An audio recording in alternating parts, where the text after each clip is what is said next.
right. Well, we have people joining in, and while we do that, I'll give just a few little updates. Hello and welcome. If you're here for the Swanepoel Trends Report sneak peek, you're in the right Zoom. So welcome. We had a fairly good registration list for today, so we're going to give people a few minutes to get in. I have a few things for those of you that have been on this call before, just to let you know. If you have not picked up a copy of the Opportunity Report, that is our most recent report. It is free for digital download at theopportunityreport.com. And that'll redirect you over to our real estate news site that has a downloads page where you can get a free digital copy of the report. We are also printing copies of that report. The first 1,000 orders of the Swanepoel Trends Report will receive a printed copy as a bonus. So you will get a bonus, but I think we are narrowing down. We're close to that. Yeah, we're close. So I would say, get your order in so that you because we have a limited print run of how many opportunity reports we're printing this year because we had to submit to the printer early. So please get your pre-order in for your trends report. If you haven't, you can do that at t3trends.com. We're going to be talking about that today.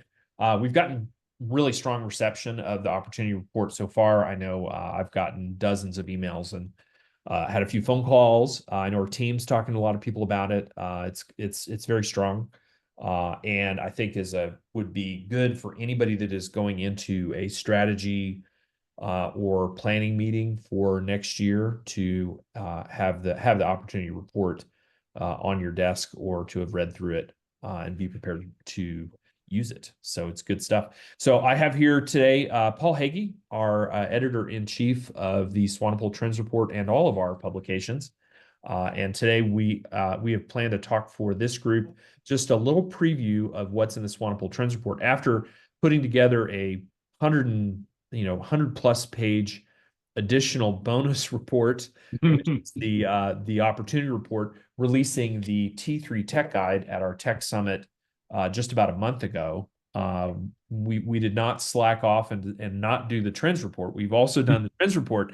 So I feel like in the last in a 45-day period, that's a lot of industry intelligence, Paul, that I know you've put together and the team's put together for us to work productively through. So why don't you tell us a little bit about this year's report and what your perspective on it, what work went into it. Kind of give us a little background on this year's report. And just the overview, every year for the report comes out every fall. It's the 20th year, and it comes in at about 200 pages, 220 pages. And the whole exercise is looking at what are the most significant trends or impacts or changes in the industry that are going to impact the industry for the next 18 to 24 months. So that's the filter by which we're determining what we're going to cover and how we're going to cover it. And so this year we have identified 9 trends in this year's report, which comes out actually in the next week or so. We're finalizing design now, and I'll quickly run through the trends we've identified and are being covered in the report. And Jack mentioned the opportunity report as a good tool for strategic conversations. This is a great complement to that because it goes 1 or 2 levels down of actually some details, strategies, and information about some of those opportunities that are identified in the opportunity report, which is part of why we're pairing it. So I'll just run down quickly through the trends, and then we have later in the slide deck dive into a few of the chapters of the trends. So first we have the winning strategies for a post-settlement world. And Jack, this is something you've been speaking on a lot. We've been thinking about a lot. Everybody's been thinking about a lot. This was our #1 speaking topic this last year's, is no surprise, and also the subject. We did a ton of brokerage audits. So what we learned in working with brokerages and auditing their buyer brokerage business and how they were going to transact post August 17th and now even how they have transacted post 17th, we've put into that chapter. We also did a survey of our database of mostly brokerage industry leaders and some agents, some teams, about what they're actually doing now, post August 17th. So Well, that's what I very love good about material. this chapter is it's very simple and it's like well-honed strategies and thoughts about how to react and implement some of these practice changes and strategize around them. And it's very clear since, like you said, we've been talking about a lot. So we've polished this quite a bit. And this is a chapter that kind of digests all of that into one. Then we have, with the on the heels of the settlement, there's still a lot of scrutiny in the industry. And this is, as everybody well knows, there's DOJ scrutiny and there's ongoing legal scrutiny. And we decided to do kind of a digest of what's left out there. And we catalog, for example, forms are an area of scrutiny. And as we've seen in the DOJ commenting and the CAR, developing other forms. I know you've been looking to that quite a bit, Jack, on the consulting side. It's um, and we of what exactly overarching does the DOJ want? Because it's playing such an active role in the current scrutiny. It's definitely, yeah. And this is sort of a, hey, we're not done yet chapter, and let's keep our eye on these additional legal questions as well as some advisement about what to do. And so Yep. that is intended as additional help for brokers, associations, MLSs on that guidance of here's things that are still, we're not done, there's things still in motion, and here's our recommendations about what to do. So And twin number three is, as we know, profitability is an increasing ongoing challenge throughout the industry. And business generation is one of the key strategies that brokerages can leverage. And we dive into a strategy that we know is underutilized. It's hard to do. It's demand generation, which is higher and a little bit harder and requires upfront investment as far as brand building and content and very carefully curating um, curating the mechanics of generating interest in the brand that then can convert into leads and conversion into clients. And so it's essentially a playbook. And Jack, I know yeah, we went through this together. It's pretty powerful. It's like, it shows you how to do it. this is a strategy that we've been employing with a number of our brokerage clients to really work on all the other aspects of generating business for your agents that are not paying for leads or pay at close companies, which are the most expensive ways to acquire business. And so this is a strategy for everything else, which when implemented is both brand value, recruiting value, and actual business value to your agents. So I think it's an essential chapter for those of you that are looking at like, how can I add value as a broker or as a brand and Yep. create a system for business generation for agents. It's not dependent on paying portals, referral companies, paying for leads, all that kind of stuff. Very powerful. Yep. And then the next one is a really compelling one that you and I were really excited about. And when we started looking at this is the impact of climate on the future of US real estate. That's a broad Yeah. topic. We all feel the changes happening and the intense climate events happening, but there's some really significant real estate implications, including about where the geography of opportunity for brokerages across the US.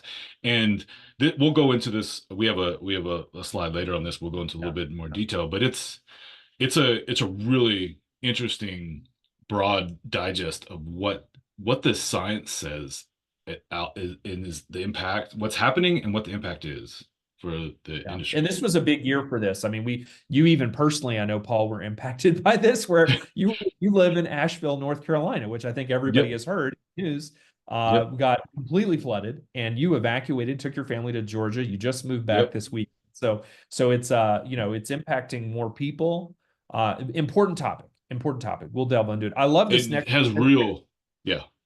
Yeah, I This love one this next is one. It's so This good. one is interesting. Yes. The national brand landscape has changed notably in recent years as specifically brokerages have scaled to have national brands under a single brand, namely Compass, Redfin, the Real Brokerage, EXP. It's creating an interesting dynamic. And in this chapter, we catalog the franchise brands, but also catalog some of the national brokerage brands. And Yeah. it's a interesting development. It's a new landscape Yeah. for national brand. I feel like if you're doing a competitive analysis and you haven't done one in a while, this is your jump start to doing that competitive analysis. In the last 5 years, 10 of the top 20 brands are now relative newcomers. Companies that didn't exist maybe 12 or 15 years ago have all moved into the top 20. And so this is Yeah. going to, that's why I love this chapter, is it's so direct. Like if you want to be educated on what these new brands are doing and the entire landscape and what the value proposition is, essential chapter for brokerage leaders, essential. Yeah. And the next is Dan Bro helped us in the talent division at T3, helped us in developing this chapter on just like how do you develop leadership, not just at the top, but within the companies. It's another playbook type chapter where here are some best practices. Here's roughly how you go about implementing a strategy and processing to develop leaders within and to transition, when it's time to for the leaders at the top to transition out. So this is just a good, Yeah. always a good strategy And to think about. 5 or 6 years ago, we wrote about the coming leadership transition wave of change out of leaders.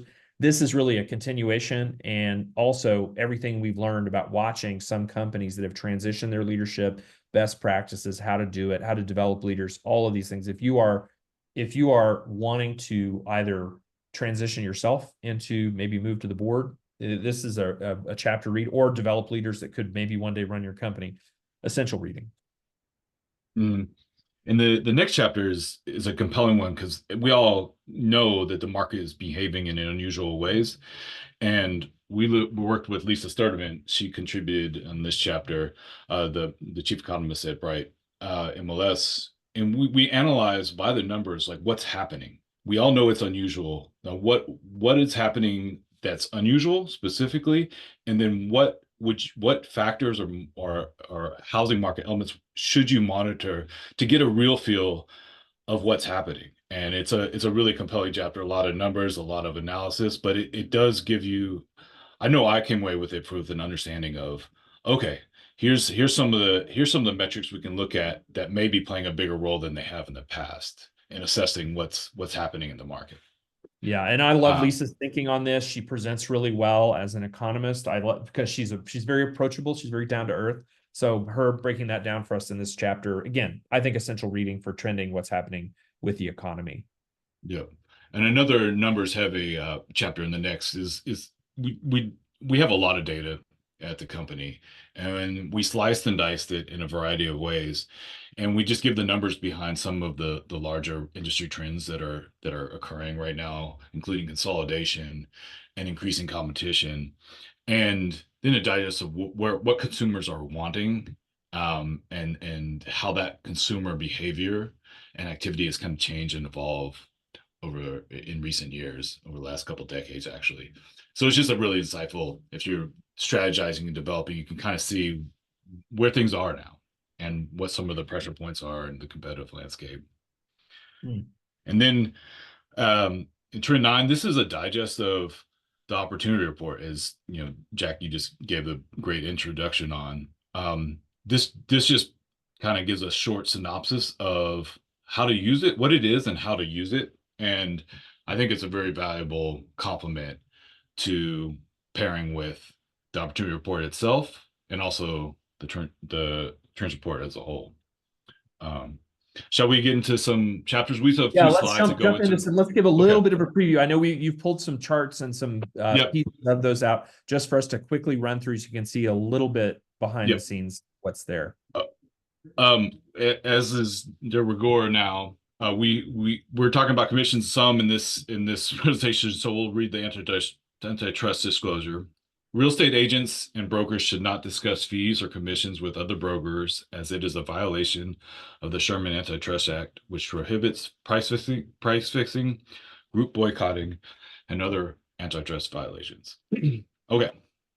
With that, this is a couple of charts from the trend 8 that we previewed, and it just shows really clearly the increasing competition for a compression of dollars. Because you can see on the left here, from in 2017 there was annual existing home sales per realtor were 8.1, and it has gone steadily down to 2023 to 5.3 sides per realtor per year.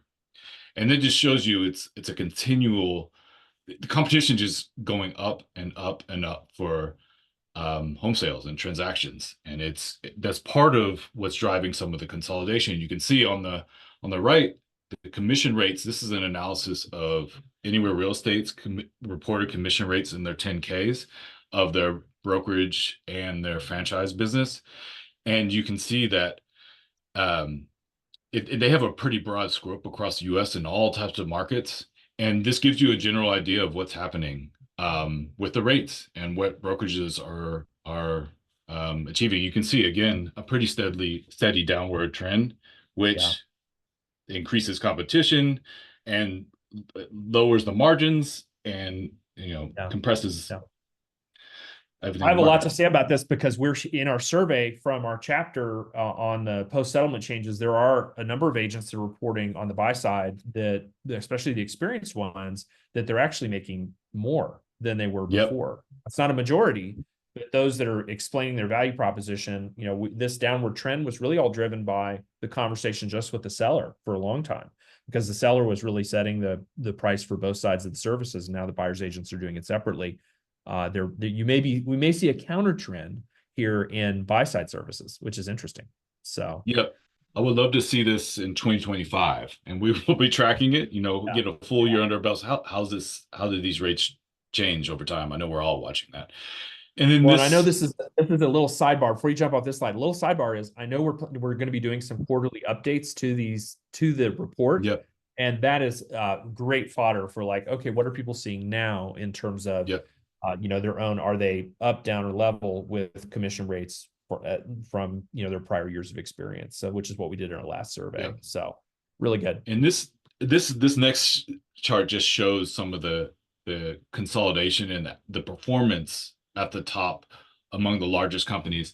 And along the bottom, this is just from our Mega 1000. So the top three brokerages from 2017 to 2023, and this is measuring their sales volume, the percent Yeah. change in the sales volume of those cohorts. And you can see top 5 is next, top 10, top 100 across the bottom, and then the Mega 1000, the 1,000 largest brokerages. And then you can see the market of Market. how that has Yeah. happened from 2017 to 2023.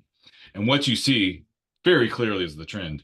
The larger are significantly outperforming the market consistently. Yeah.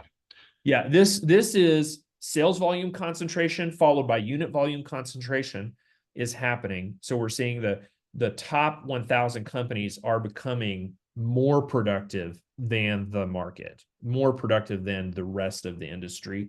And that's just an on. Now, if you're not in the top 1,000, don't panic. That doesn't, this is based on averages of a very large data set. You can still do very well as a small company.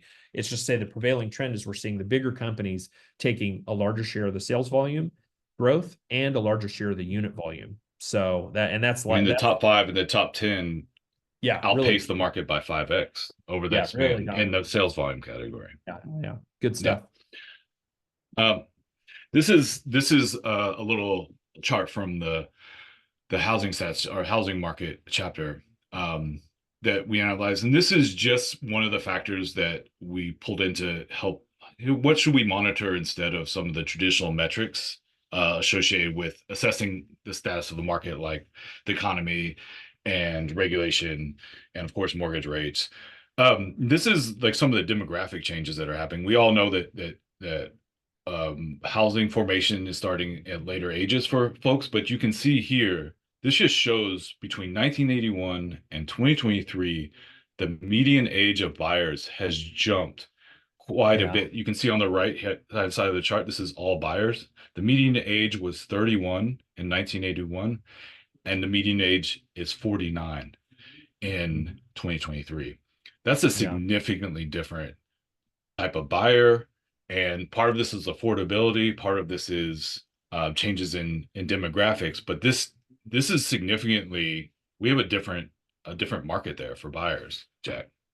Yeah, absolutely. Well, and I think the repeat buyers, the one in the middle, that's Yeah. that's important to consider as we're seeing people are staying in their homes longer. They are we used to say, well, people moved every 7 years. Well, that's not true anymore. People are staying 12, 13, 14 years in their primary residences before they make a change. The demographics are skewing older in terms of who's actually able to buy right now. And those are all considerations in how you plan, how you're going to work, who you recruit, how you attack the market itself, where you look for business, what neighborhoods are good opportunities, all of that. So good Yep. stuff in this Yep. chapter, and a little bit different take on it than just the interest Yeah. rate. So It's really good. And this is just an example of some of the nuance you get. This one is the climate chapter here. This one, this this chart shows just the significant climate events just in 2024 through I think September. And the interesting thing to note, and I think we have this in the chapter, is that the number of billion-dollar events that have happened in 2024 is 9x what it was in 1980 or just a few decades ago. So, and that's inflation adjusted. And so that just shows the scope of this. And you can see what I like about this chart is it's pretty, there's some concentration, but it's also spread out across the country. And of course, you don't have wildfires here in California yet, which might be coming yeah, still. And so there's they're still, entering. They haven't had their wildfire season yet this year. So yeah. And so this just shows some of the scope of some of the impact that some of these climate events are having, and some of the significant implications for brokerages are, and we chronicle this in the chapters as we hear about the insurance. Like there's major insurers are pulling out of homeowners insurance underwriters are pulling out of states. Like I think California, the top three insurers are stop writing new policies in 2023, Allstate among them. And that just gives you Ford's had some recent insurance companies that have said they're not going to write policy. So I think this is going to become a major buyer concern for many buyers and sellers in different markets, and that being educated about this is a important topic and in the local market. one of the things that became clear in researching this and pulling together some of the data and research that's out there is that the right now buyers aren't necessarily have climate risk or this as top of mind, but what's happening with the insurance rates increasing and even insurance lack of availability and some of the taxes increasing for local communities to offset some of the climate impact, the cost is starting to influence behavior, which is Right. pretty interesting. So it's not policy. It's not like, hey, we can't live here or de-emphasizing necessarily in policy. It's more of the costs themselves are changing consumer behavior or beginning to. Yeah, absolutely. So important to Okay. stay on top of this because people are being impacted from a purchasing perspective, and we need to be informed. So it's really strong work, and I loved all the graphics and charts you did in this chapter. They're really great. Yeah. All right. And this is the real estate brand catalog chapter. This is a snippet of just the brokerage brands, the national brokerage brands that we called out. We identify a national brand as has a presence in over 25 states. So that's the breakdown there. And in addition to this chart, we have a full catalog of the franchise brands, all of them, even the ones that we don't consider national that are just in just a handful of states. So that's a good, to your point, Jack, earlier, it's a good competitive analysis tool for brokerages and other leaders in the industry. This just shows all these companies have been founded since 2004, and they've exploded on the scene to become national brands themselves. And you can see we have the average home sale price, average size per agent, average volume per agent for these companies. So it just shows some of the kind of what's happening there at the national scale among these firms. It's important, I believe, as a brokerage leader, it is important that you know more about this than your agents do. Because when they come and say, hey, have you heard of XYZ company? You need to already have the details on that company. This chapter is an incredible starting off point for that. And then you can do your own local competitive analysis, which, by the way, our brokerage team will happily lead you through a competitive analysis exercise if you want to do one in your local market. We do these regularly with and for our clients. And so that's something, if you want to go deeper, we've got some great material to go deeper, but this is a very strong start. And you want this on your desk. You want to be able to have this and be able to say, hey, I know all about that company. So great material. Yep. And this one is the one you've been speaking on a lot, Jack. In addition to kind of summarizing and synthesizing some of the key changes and some of the like practical implications of that, one of the things I love most about the work you've done and the brokerage team have done is some of the old way, new way, which is one of the ways we've been talking about this. And these are some of the dialogues that you helped craft, and I think they just really kind of elucidate some of the changes in the new thinking. How you're not giving up anything, and you have a strong strategy to adjust to the new business practices. So, Jack, I don't know if you want to read these. I'm sure you Yeah, might know these I think by again, heart. we have a whole set of dialogues in this chapter, in addition to some of Yeah. what we learned from what people are actually doing out in the field and what's working for them. That if you are wanting to provide some scripts and dialogues, this is stuff that's been again battle tested. We've had it out there over this last year. We started working with this on people a year ago on what to say and how to say it. And so there's a whole section of this chapter that's just really focused on that kind of fundamental scripting and dialogue, which again, you can take it, you can modify it for your company to fit. Well, what Or what I like about this, because we also presented in the chapter some principles of the new way of like how to work, and one of them is let the market work, which is yeah, baked into some of the way these dialogues are constructed. Like in the seller and listing agent fee, we don't know what the buyer and their agent worked out, so we can decide if we want to make concessions to help the buyer when we get their offer in writing, and it just yeah, weaves in the realities, new realities, to a really clear, strong strategy that actually is a good value proposition, but also serves the consumer well. yeah. I believe if you're better at explaining this than the next company, all things being equal, you will win the business. And that's really built into this chapter. So again, I think essential reading, if you've had us come out and talk on this topic, you've seen some of this. This is really our summation of all of the talks and materials and things we've been doing over the last year into one chapter. So Yeah, it's great. really A good. good resource. Very Um, good.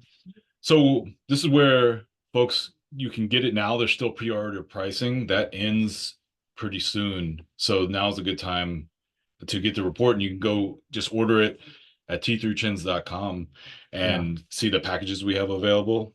And And the pre-order, let me talk about the pre-order pricing. yeah, So guys, this is not a sales trick. This is we have to put in a bulk order to the printer.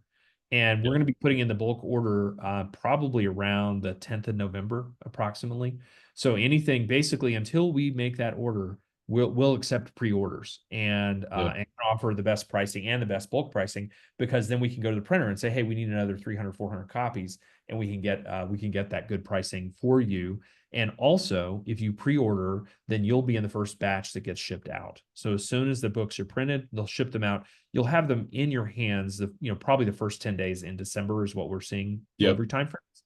And so that's why yep, we want to encourage you to pre-order. After that, if you order after that, we use a print on demand vendor. And so they actually will print small batches for us so they can fulfill print on demand, but it's just more expensive. And so that's why. So yep. we encourage everybody, if you know you're going to get it now, because you'll get it sooner and you'll get the best pricing that we offer. And additionally, I noticed Chris Riley commented in here, been very popular to pair these books like this with your board of directors meetings, with any of your strategic planning meetings. And if you want to have us come and facilitate those, do a remote session to walk your team or your organization through the report, or deep dive into one of the chapters if you'd like, we're doing that as well. And as a reminder, I think we've got a couple hundred more books that can be ordered where we'll be able to add the opportunity report as a print copy as a bonus. So again, another incentive to get your order in now because of that ability for us to order additional opportunity reports to include with your order. So And we should add that the digital, you'll get the digital version pretty soon. We're in the final design phases, and that goes up online in next week, as soon as next week. And we're working on that right now. And every order comes with a print copy because it's such a resource that we tend to use, that leaders use throughout the year. So yeah, if you pre-order now, you get the digital also. Basically, as soon as we are prepping to send to the printer, we turn the digital copy on. So those of you that need to prep for your board meetings or strategy planning meetings at the end of the year, that you can start going through it digitally until you get your print copies. So order today, t3trends.com, go get it. best pricing right now. And we will be doing some probably some additional webinars on topics in the report to do some deep dives for Yep. clients, people that have ordered the report and are, would like to go into that with us more. So we're going to be doing some private webinars for that group. So again, if you're part of that group, then we'll be inviting you to some in-depths and doing some more Q&A, because we know how valuable the materials in the report can be when you can kind of explore them in an interactive environment. So also reach out to Chris at t360.com if you're doing bulk orders, packages, you want us to do a presentation for your board in conjunction with this. Any of that, Chris can handle and put that together for you. So Chris at t360.com, I think he's dropped that into the chat. So thanks everybody for coming out today. It's always great to get feedback and input about our reports. We hope they provide you a lot of value. And I did have one question somebody asked, I'll quickly answer, about Fannie, Freddie, all of that, whether they'll include buyer's commissions in the sales price. The short answer is yes, as long as you do it as a seller concession. So as long as the seller says, hey, I will offer, X% to the buyer as part of their closing costs. Fannie, Freddie, the VA, FHA have all said that they are okay to finance it as they have done in the past, but it cannot be done independent of a seller concession. And so there's really go to realestatenews.com. There's some great articles on what those different organizations have commented on as far as their policies. And my understanding is all of those currently will allow it, as long as the seller has included it in the, in the construction of the purchase contract as a concession, and then it can be. So thanks everybody for coming out. We look forward to more. Send in your feedback and questions. We're still distributing the opportunity report. Don't forget to get a copy of that for free and get your pre-order at t3trends.com so we can get you in. So, thanks everyone.